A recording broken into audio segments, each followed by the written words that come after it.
Peggy 18.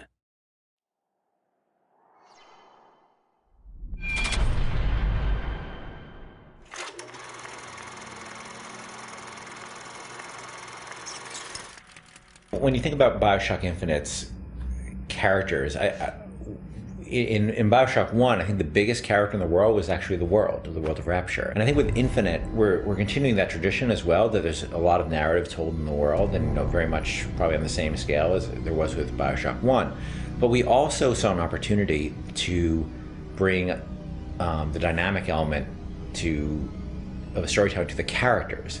And our challenge of course, is that we don't have a very presentational medium. I mean, you think about storytelling in a lot of games, you're thinking about going to a cutscene or being locked into place, and that's not something we really like to do. And so we created this character and named two characters, Booker and Elizabeth. One who's a character you inhabit, and the other one is a character that the AI inhabits. Back there at the shop, what you asked me to do. Let's not discuss it. No, what did that thing do to you? If he were to take me back, that's death, Mr. DeWitt.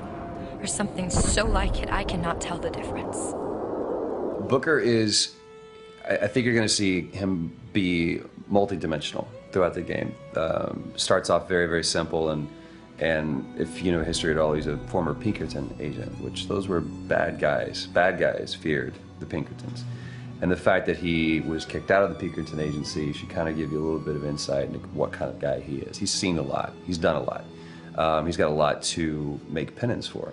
And when he's presented this opportunity, which at first is just a job to him, of getting Elizabeth out of her gilded cage and taking her from point A to point B, that's where I think his journey starts, not just in a literal sense, but more of a metaphorical sense as well. Looks as if some desperate fella called this place home. What does that make us? Liz is interesting because she is really coming of age in this story, and she's figuring out what kind of woman she wants to be, kind of getting out of that little girl thing, which has been, even though she's a little bit older, I think being held captive, I mean, I would assume her whole life, or however long Ken decides, she's been held captive by Songbird. That's kind of halted her growth in terms of defining her independence. So she's figuring that out, and she's very sweet, very compassionate, and also very headstrong, which I like that about her. He's in pain. Not for long. I need you to step back. Wait, there's a tear. See, right here. Elizabeth, it's just an animal. I can control it this time. It is too powerful. You won't be able to stop it. I wasn't asking for permission. In terms of what I look for in a voice actor, I look for somebody who can inhabit the role. And sometimes they'll bring something to the role that I had no idea, and I'll change the role.